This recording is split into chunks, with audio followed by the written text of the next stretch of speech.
हाँ जी दोस्तों, next section हमारे पास आता है सेक्शन नंबर 89 जो कि बात करता है डिक्लेरेशन के ऊपर।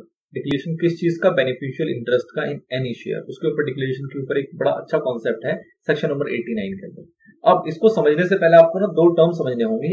एक जो ऑनर होता है जिसको बोलते हैं रजिस्टर ऑनर, और एक टर्म होता है जिसको बोलते हैं बेनिफिशियल ऑनर। अब क्या फर्क है इन दोनों के अंदर कि सपोज करो कि एक कंपनी ने एक किसी ऑनर को रजिस्टर किया हुआ है और वही बेनिफिशियल ऑनर है।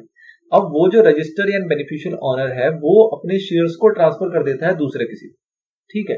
और वो ट्रांसफर करता है, सपोज उसकी इंफॉर्मेशन वो कंपनी को नहीं देता या फिर कंपनी को देता भी है तो उसके बीच में कुछ टाइम गैप होता है, कोई टाइम का जो गैप है उस बीच में अगर कंपनी ने डिविडेंड इशू करना है तो डिविडेंड किसको इशू करेगी? तो कंपनी तो डिविडेंड किसको इशू करेगी? जो उसके पास रजिस्टर्ड होगा, उसको तो यही पता है वही ऑनर है, वही बेनिफिशियल ऑनर है। बट इन रियलिटी कभी कभी ऐसा हो सकता है कि जो रजिस्टर्ड ऑनर हो वो बेनिफिशियल ऑनर ना हो, क्योंकि रजिस्टर्ड ऑनर ने अपने राइट्स जो भी उस शेयर्स के साथ थे उसको किसी और को ट्रांसफर कर दिए हैं, जो कि आपने पढ़ा था ट्रांसफर एंड ट्रांसमिशन के केस में, ठीक है। तो मुद्दा ये है कि अगर या तो आपने वो ट्रांसफर किया उसके बारे में इन्फॉर्म ही नहीं किया, नंबर वन। नंबर टू, अगर आपने ट्रांसफर किया और इन्फॉर्म किया और उसके बीच में टाइम गैप आ गया, तो उस टाइम गैप के बीच के अगर कुछ ट्रांजेक्शन्स होती हैं तो वो किस तरीके से होंगी, तो वो वाली चीज इसके बारे में बात कर रहा है।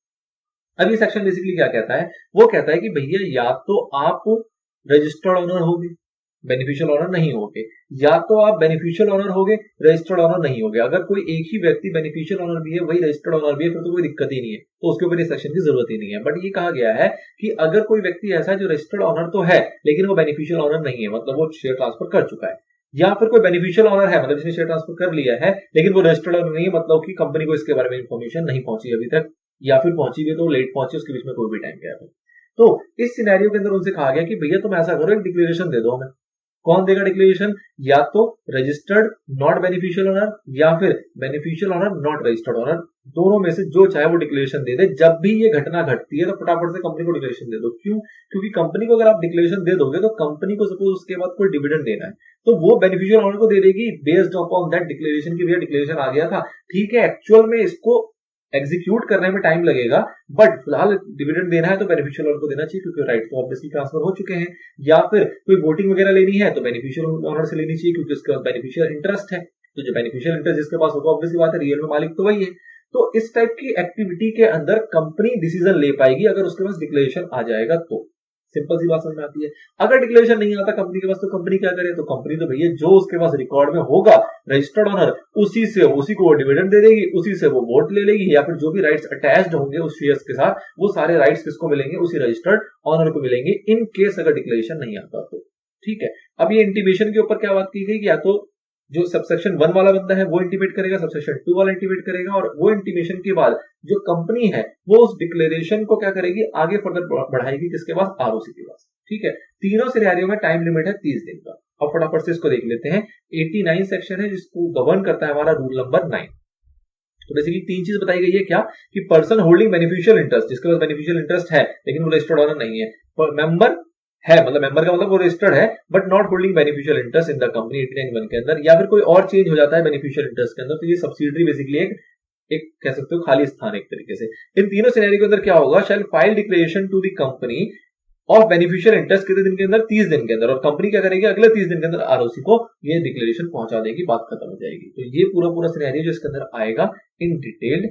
चलिए फटाफट देखते हैं। ये स्टार्टिंग में कुछ रिपीटेड पॉइंट है तो इसलिए इसको मैं यहाँ पर नहीं ले रहा हूँ, ये ऑटोमेटिकली आगे कवर हो जाएंगे। रूल नंबर 9 है जो इसका प्रोसीजर बताता है, वो क्या बताता है?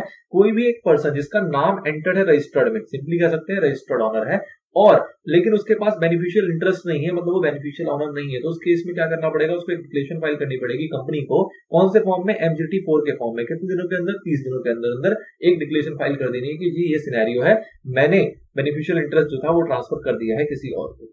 सेकंड पॉइंट कहता है कि उसका उल्टा, कि जिसके पास बेनिफिशियल इंटरेस्ट है लेकिन वो रजिस्टर्ड नहीं है कंपनी के रिकॉर्ड के अकॉर्डिंग, मतलब वो रजिस्टर्ड ऑनर नहीं है, तो उसको भी डिक्लेरेशन फाइल करनी है कितने दिन के अंदर? वही 30 दिन के अंदर। कौन से फॉर्म में? एमजीटी 5। एमजीटी 4 था पहले वाले के लिए, एमजीटी 5 है दूसरे वाले के लिए। इसको भी 30 दिन के अंदर इंटीमेट कर देना है। अब जो भी डिक्लेरेशन आएगा, चाहे इधर सबसेक्शन 1 से आए, इधर सबसेक्शन 2 से आए, जिससे भी हमारे पास डिक्लेरेशन आई कंपनी के पास, कंपनी उसको क्या करेगी?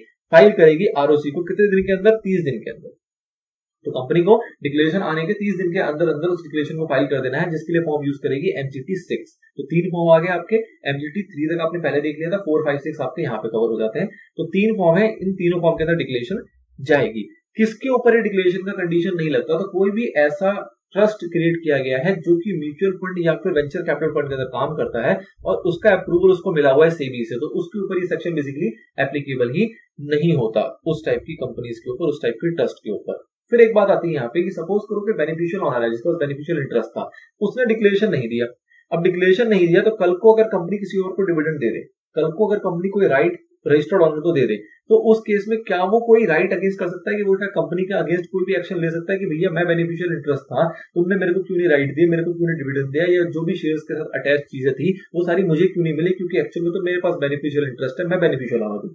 तो उसके पास ऐसा कोई राइट नहीं है, कोई भी ऐसा राइट नहीं है कि वो इन्फोर्स कर सके किसी भी चीज के लिए कंपनी को। कब? अगर उसने डिक्लेरेशन नहीं दिया तो। डिक्लेरेशन दे दिया हो तो ऑब्वियस सी बात है फिर कंपनी जैसा करती ही नहीं, बट अगर आपने डिक्लेरेशन नहीं दिया तो आपके पास कोई राइट नहीं है कि आप ये कह सको कि ये सारी चीजें मुझे क्यों नहीं मिली, क्योंकि बेनिफिशियल इंटरेस्ट तो मेरे पास है, ये आप नहीं कह सकते। नंबर 1। नंबर 2 कहा जाता है ऑब्लिगेशन ऑफ कंपनी टू पे डिविडेंड। मतलब क्या हुआ कि जो कंपनी को डिविडेंड पे करने का ऑब्लिगेशन है, तो कंपनी तो सिंपली देखेगी कि भैया जो रजिस्टर्ड ओनर है उसको डिविडेंड मिल जाएगा, या फिर अगर डिक्लेरेशन आया है तो उसके अकॉर्डिंग डिविडेंड मिल जाएगा। बट इसके अलावा अगर कोई भी गलती कंपनी से होती है, जो कि बाद में ये कहा जाए कि भैया तुमने गलती कर दिया क्योंकि बेनिफिशियल इंटरेस्ट मेरे पास था, तो कंपनी सीधा कह सकती है कि अगर मेरे पास इन्फॉर्मेशन आई होती तो मैं उस अकॉर्डिंग डिविडेंड पे करती, कोई इन्फॉर्मेशन नहीं आई तो मेरे पास जो इन्फॉर्मेशन था, जो डाटा था, उसको सही मानते हुए उस अकॉर्डिंग हमने एक्ट किया है। मतलब क्या हुआ कि कंपनी पे इसके अगेंस्ट कोई भी चीजें लागू नहीं होती है यहाँ पे ना।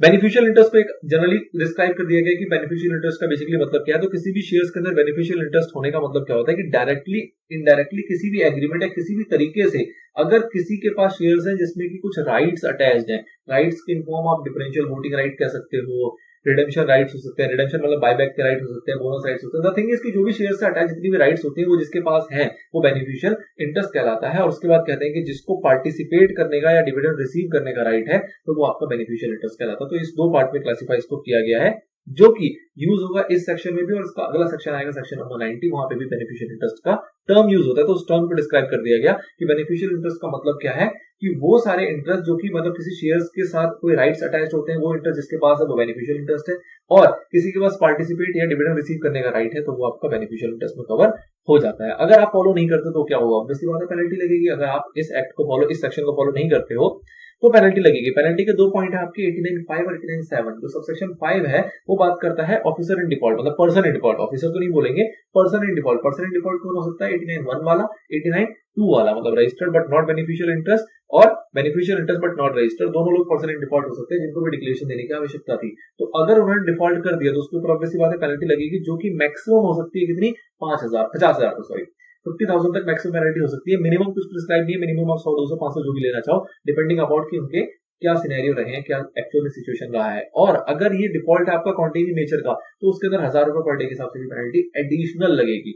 एडिशनल पेनल्टी, एक फ्लैट पेनल्टी आ गई, एक एडिशनल पेनल्टी जो कि 1,000 रुपीज पर डे के हिसाब से लगेगी। अगर बात करते हैं कंपनी की, तो कंपनी के ऊपर जो पेनल्टी है वो लगेगी आपकी मिनिमम 500, मैक्सिमम 1,000। ऑब्वियसली बात बहुत छोटी पेनल्टी है। छोटी पेनल्टी इसलिए भी है क्योंकि यहाँ पे जो मेन दायित्व है वो किसके ऊपर है? आपके उन डिक्लेरेशन वाले लोगों के ऊपर, कंपनी के ऊपर की रिस्पॉन्सिबिलिटी बहुत कम है, तो इसलिए पेनल्टी बहुत छोटी है, जो कि minimum 500, maximum 1,000 rupees. And again अगर कॉन्टिन्यू नेचर का ये कंप्लायंस था तो उस केस में आपकी 1,000 रुपीज पर डे के हिसाब से एडिशनल पेनल्टी लगेगी। एक बात और ध्यान रखनी है कि ये जो पॉइंट है ये एग्जेम्प्ट है किसके लिए? गवर्नमेंट कंपनी के लिए। ये सेक्शन भी गवर्नमेंट कंपनी के लिए एग्जेम्प्ट है और इसके आगे भी 1-2 सेक्शन आएंगे जो कि गवर्नमेंट कंपनी के लिए एग्जेम्प्ट होता है। एक चीज आपको हमेशा ध्यान रखनी है कि कोई भी एग्जेम्पशन तभी मिलती है जब आपने कोई फाइलिंग के अंदर डिफॉल्ट ना कराओ। Same to same government company के ऊपर भी है कि गवर्नमेंट कंपनी को एक्सेप्शन इस सेक्शन का मिलता तो है, नो डाउट, लेकिन अगर गवर्नमेंट कंपनी ने कोई भी डिफॉल्ट कर रखा होगा इन फाइलिंग, जो भी फाइलिंग का पॉइंट है तो आपको ध्यान है कि फाइलिंग के अंदर हम किसकी बात करते हैं? सेक्शन 137 की बात करते हैं, सेक्शन 92 की बात करते हैं। 92 है आपका एनुअल रिटर्न का और 137 है आपका फाइनेंशियल स्टेटमेंट का।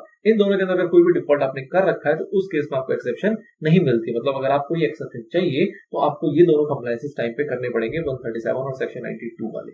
ठीक है, एक छोटा सा एग्जांपल है, इसको आप खुद से पढ़ के खुद से समझ सकते हो। This is all about section number 89।